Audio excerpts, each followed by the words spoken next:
یہ سب آپ کا ہی تو ہے، آپ جو چاہیں لے لیں۔ میری اس بات پر وہ کھل کر اٹھی، اور مگر ان کی آنکھوں میں چھپی لالچ میں اس وقت سمجھ نہ سکی۔ اللہ نے مجھے چاند سے بیٹے اور ارم سے نوازا۔ بیٹے کی پیدائش نے گھر کی خوشیوں کو چار چاند لگا دیے تھے۔ حسن تو جیسے دیوانے ہو گئے تھے۔ وہ ویڈیو پر کال میں گھنٹوں اپنے بیٹے کو دیکھتے رہتے، اور وہ پردیس میں اکیلے محنت کر رہے تھے تاکہ یہاں ہم سب آرام سے رہ سکیں۔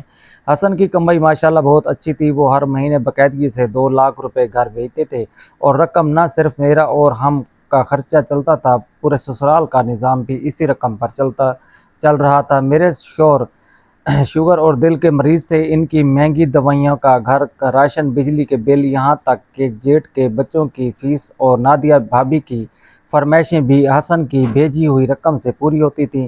حماد بھائی ایک چھوٹی سی دکان پر کام کرتے تھے جہاں ان کی آمدنی بہت معمولی تھی، جس میں دنیا کا کوئی بھی شخص گزارا نہیں کر سکتا ہوتا۔ سب انصار حسن کے بھیجے ہوئے ڈیفالٹ ہوتا۔ مہینے کی پہلی تاریخ کو جب بینک کا میسج آتا تو گھر کے ہر افراد چہرے پر رونق آ جاتی۔ میری ساس اور سسر نند میری اتنی عزت شاید اس لیے کرتے تھے کہ میں اس سونے کی چڑیا بیوی تھی۔ وقت پر لگا کروڑوں رہا تھا، اور ہم 1.5 سال کا ہوا تو حسن دوبارہ چھٹی آئے، اور وہ ہمارے لیے ڈھیروں تحفے لائے۔ نادیہ بھابھی کے لیے بھی وہ قیمتی سوٹ اور بچوں کے کھلونے لائے۔ بھابھی تحفے دیکھ کر خوش پھولے نہ سماجی تھی، اور بار بار حسن کو دعائیں دیتی، اللہ تمہیں لمبی زندگی دے۔ حسن بھائی تم ہو، تمہارے بھی بھرم قائم ہے۔ نادیہ بھابھی کے یہ الفاظ اس وقت تو دعائیاں لگ رہے تھے، مگر بعد میں مجھے ان کا اصل مفہوم سمجھ آیا۔ جب وہ دوبارہ واپس جانے لگے تو اللہ نے ہمیں پھر سے رحمت سے نوازا، یعنی میرے ہم بیٹی کی اولاد متوقع تھی۔ اس بار حسن کی واپسی عام دنوں جیسی نہیں تھی۔ وہ جب جانے کے لیے تیار ہوئے تو ایک عجیب سی اداسی ان کے چہرے پر چھائی ہوئی تھی۔ وہ بار بار ہم کو گود میں اٹھاتے، اسے پیار کرتے، اور پھر مجھے حسرت بھری نظروں سے دیکھتے۔ حالانکہ وہ پہلے بھی کئی بار آ چکے تھے، مگر اس دفعہ ان کا دل نہیں چاہ رہا تھا کہ وہ پہنچ کر وہ فلیٹ کے میرے پاس آئے۔ انہوں نے میرے ہاتھ پر رکھا اور بھری ہوئی آواز میں بولے، سمیہ اپنا اور بچوں کا بہت خیال رکھنا۔ نہ جانے کیوں اس بار میرا دل گھبرا رہا ہے، جیسے میں کچھ پیچھے چھوڑ کر جا رہا ہوں۔ میں نے مسکراتے ہوئے انہیں تسلی دی، آپ بس خیریت سے پہنچ جائیں، ہم سب یہاں ٹھیک ہیں، اللہ خیر کرے گا۔ آپ یوں ہی پریشان ہو رہے ہیں؟ وہ ہم کو سینے سے لگا کر رو پڑے تھے، اور ان کی آنسوں میں دیکھ کر میرا دل بھی دہل گیا تھا، لیکن میں نے خود کو سنبھالے رکھا تھا تاکہ وہ کمزور نہ پڑیں۔ گاڑی سٹارٹ ہوئی تو وہ ہاتھ ہلاتے ہوئے نظروں سے اوجھل ہو گئے۔ مجھے کیا معلوم تھا کہ یہ ہاتھ اب کبھی میرے سر پر شفقت نہیں رکھے گا۔ حسن کا کام سعودی عرب میں بہت اچھا تھا۔ وہ ہر ماہ باقاعدگی سے 2 لاکھ روپے بھیجتے تھے۔ پیسے میرے سسر کے اکاؤنٹ میں آتے تھے، اور گھر کا سارا نظام وہی سے چلاتا تھا، لیکن حسن میری ضرورت کا خیال رکھتے ہوئے مجھے الگ سے بھی خرچہ دے کر جاتے تھے تاکہ میں کسی کی محتاج نہ رہوں اور اپنی اور بچوں کی چھوٹی چھوٹی خواہشات پوری کر سکوں۔ سسرال میں سب کی آنکھوں میں جو میری عزت تھی، وہ دراصل اس خوشحالی کی وجہ تھی۔ ان کے جانے کے بعد میں اپنے کمرے میں آئی تو بیڈ پر وہ الفاظ رکھا ہوا تھا جو حسن جاتے ہوئے مجھے دے گئے تھے۔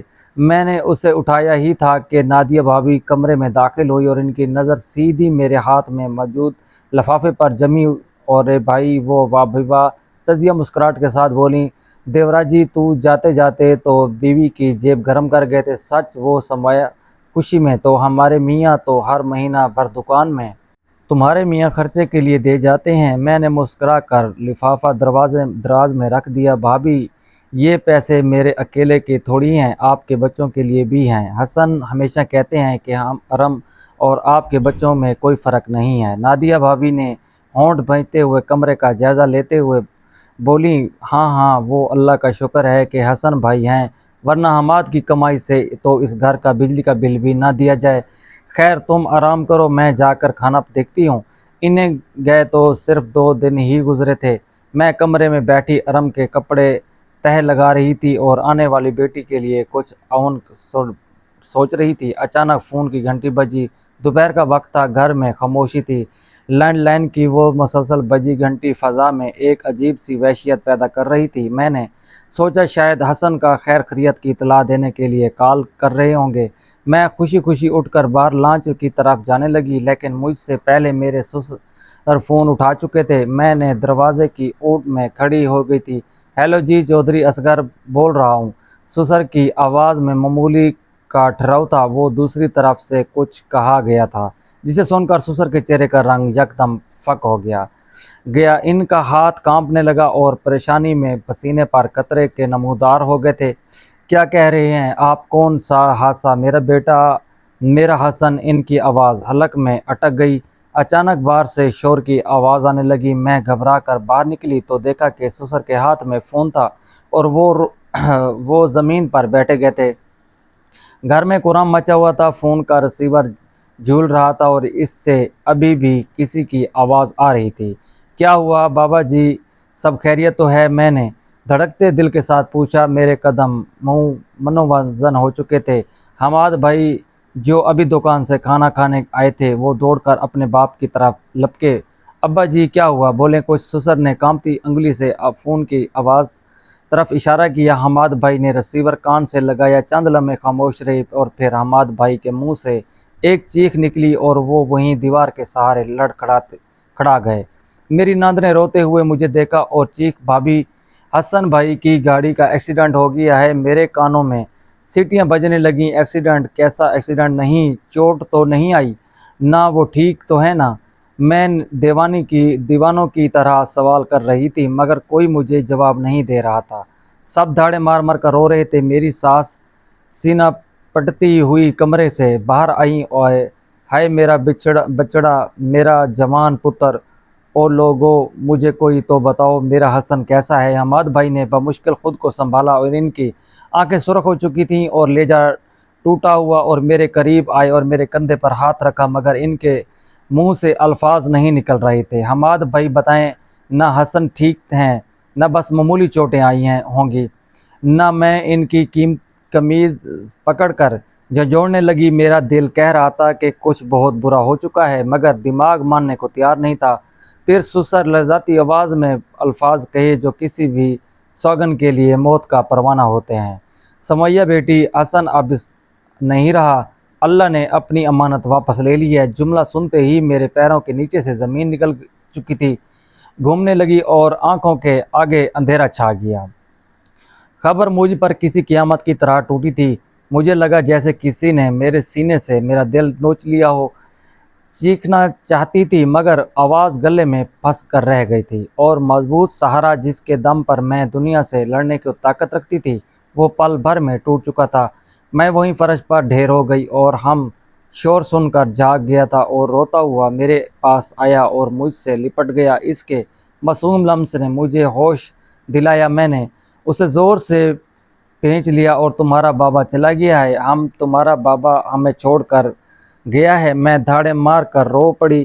بیوہ ہو گئی تھی، ابھی تو میری عمر ہی کچھ نہیں تھی، پیٹ میں پلنے والی بچی نے بھی ابھی دنیا میں نہیں دیکھی تھی اور وہ یتیم ہو چکی تھی۔ میرے ذہن میں اس وقت دکھ سے زیادہ ایک خوفناک سوال گونجنے لگا، اب میرا کیا ہوگا؟ میں ان بچوں کو اکیلے کیسے پالوں گی؟ گھر میں ماتم بچھ گیا۔ میری ساس، نند، سسر اور جیٹھ سبھی غم سے نڈال تھے۔ محلے کی عورتیں جمع ہونا شروع ہو گئی تھیں، ہر طرف آبو پکار تھی۔ ابھی 2 دن پہلے تک جو گھر کہکوں سے گونج رہا تھا وہاں اب موت کا سکوت تھا۔ میں کمرے کو کونے میں بیٹھی پتھر ہوئی آنکھوں سے دیوار کو گھور رہی تھی۔ اسی اثنا میں نے نادیہ بھابی کو حماد بھائی سے سسر پھر کرتے ہوئے اور رو رہی تھی مگر ان کے الفاظ میرے کانوں میں پگھلا سی بن کر اترے۔ حماد، اب کیا ہوگا؟ گھر کیسے چلے گا؟ حسن بھائی تو چلے گئے ہیں، ان کے ساتھ وہ آمدنی بھی گئی جس پر ہمارا گزارا تھا۔ ان الفاظ نے میرے زخموں پر نمک چھڑک دیا۔ ابھی میرے شوہر کا جنازہ بھی نہیں آیا تھا اور انہیں پیسوں کی فکر کھائی جا رہی تھی۔ مجھے پہلی قسط والی وہ پراسرار کال یاد آنے لگی۔ کیا وہ شخص سچ کہہ رہا تھا کہ واقعی یہ حادثہ نہیں ہوا تھا؟ مگر اس وقت ان سوالوں کا کوئی فائدہ نہیں تھا کیونکہ حقیقت یہ تھی کہ حسن اب کبھی واپس نہیں آنے والے تھے۔ ابھی تو میت بھی نہیں آئی تھی مگر مجھے ارد گرد لوگوں کی نظریں بدلتی ہوئی محسوس ہو رہی تھی۔ وہ ساس جو مجھے بیٹی کہتی تھی، وہ نند جو میرے آگے پیچھے پھرتی تھیں، ان کے رویوں میں ہمدردی کے ساتھ ساتھ ایک عجیب سا کھنچاؤ آ گیا تھا۔ مجھے اندازہ نہیں تھا کہ شوہر کی موت کے ساتھ ہی میرا ہی عورت کا مقام بھی دفن ہو جاتا ہے۔ انسان کا بھی عجیب معاملہ ہے، وہ سمجھتا ہے کہ اس کی دنیا کسی ایک شخص کے دم سے قائم ہے، مگر جب وہ شخص چلا جاتا ہے تو دنیا ختم نہیں ہوتی، بس ویران ہو جاتی ہے۔ میں نے بھی یہی سوچا تھا کہ میں کیسے جیوں گی، مگر پھر دل کو ایک ہی دلاسا دیا کہ پالنے والی ذات تو صرف اللہ کی ہے۔ حسن کی میت گھر آنے میں 2 دن لگ گئے تھے اور دن میں ہم سب پر سوالوں کی طرح گزر گئے۔ میں صفحے بچھا چکی تھی، ہر آنے والا چہرہ سوالیہ نشان بنا ہوا تھا۔ آخر کار وہ لمحہ آ ہی گیا جس کا ڈر تھا۔ باہر ایمبولینس کے سائرن کی آواز گونجی اور گھر میں کوہرام مچ گیا تھا۔ تابوت جب سین میں رکھا گیا تو جیسے آسمان ٹوٹ پڑا ہو۔ میری ساس جو 2 دن سے پتھر بنی بیٹھی تھی، بیٹے کا چہرہ دیکھتے ہی دھاڑے مار کر رو پڑی۔ میرا شیر پتر چلا گیا۔ اوئے حسن، تو نے وعدہ کیا تھا کہ مجھے حج کروائے گا، اب مجھے کس کے سہارے چھوڑ گیا ہے؟ مجھے بیچ کر لڑکھڑاتی ہوئی تابوت کے پاس پہنچی۔ اس حسن کا چہرہ پرسکون تھا جسے وہ ابھی اٹھ کر مسکرا دیں گے۔ میں نے کانپتے ہاتھوں سے ان کا ماتھا چھوا اور برف کی طرح ٹھنڈا تھا۔ حسن اٹھے نہ، دیکھیں ارم آپ کو بلا رہی ہے۔ آپ اسے روتا ہوا کیسے چھوڑ سکتے تھے؟ نہ میں پاگلوں کی طرح ان سے باتیں کر رہی تھی۔ میرے جیٹھ حماد بھائی دیور سے ٹیک لگائے خاموش دروازے تھے۔ ان کے کندھوں پر اب پورے خاندان کی ذمہ داری آن پڑی تھی اور شاید وہ اس بوجھ کو محسوس کر رہے تھے، لیکن میری جٹانی نادیہ بھابھی کا رویہ کچھ عجیب تھا۔ وہ رو تو رہی تھی مگر ان کی آنکھوں میں غم سے زیادہ ایک انجانہ خوف اور بے چینی تھی، جیسے انہیں حسن کے جانے سے زیادہ کسی اور چیز کے کھو جانے کا ڈر ہو۔ حسن کو سپرد خاک کر دیا گیا۔ گھر سے رونقیں، خوشی اور سکون، سب کچھ ان کے ساتھ ہی مہینوں من و مٹی تلے دب گیا تھا، لیکن قدرت کا امتحان ابھی ختم نہیں ہوا تھا۔ میرے شوہر کی وفات نے میری ساس کو اندر سے کھوکھلا کر دیا تھا۔ وہ بلڈ پریشر کی مریض تھی، بیٹے کا غم برداشت نہ کر سکی۔ حسن کے سوم پر سے پہلے ہی ابھی صرف 2 دن گزرے تھے کہ میں دوسری قیامت ٹوٹ پڑی۔ فجر کے وقت جب نند نہیں جگانے لگی تو وہ بستر پر بے حس حرکت پڑی تھی۔ ڈاکٹر کو بلایا مگر وہ اس فانی دنیا سے رخصت ہو چکی تھی۔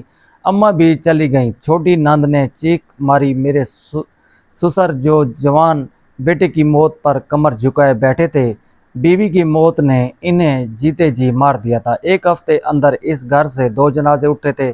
وہ گھر جو کبھی محلے کی مثال تھا، اب وہاں صرف موت کا آنا جانا بین کرتا آوازیں تھیں۔ میں خود تو جیسے پتھر کی ہو چکی تھی۔ مجھے سمجھ نہیں آ رہا تھا کہ کس کا ماتم کروں، اپنے سہاگ کا یا اپنی ساس کا۔ میری ماں سے بڑھ کر تھی اور ارم مجھے دیکھ کر روتا سینے سے لگاتی تو میرے اپنے آنسوؤں کے چہرے پر لگتے تدفین کے معاملات پٹنے تو حقیقت کا پہاڑ سامنے کھڑا تھا۔ میں عدت میں بیٹھ گئی، ایک کمرے تک محدود زندگی جہاں صرف میں تھی، میرا یتیم بیٹا اور پیٹ میں پلنے والی یتیم بچی۔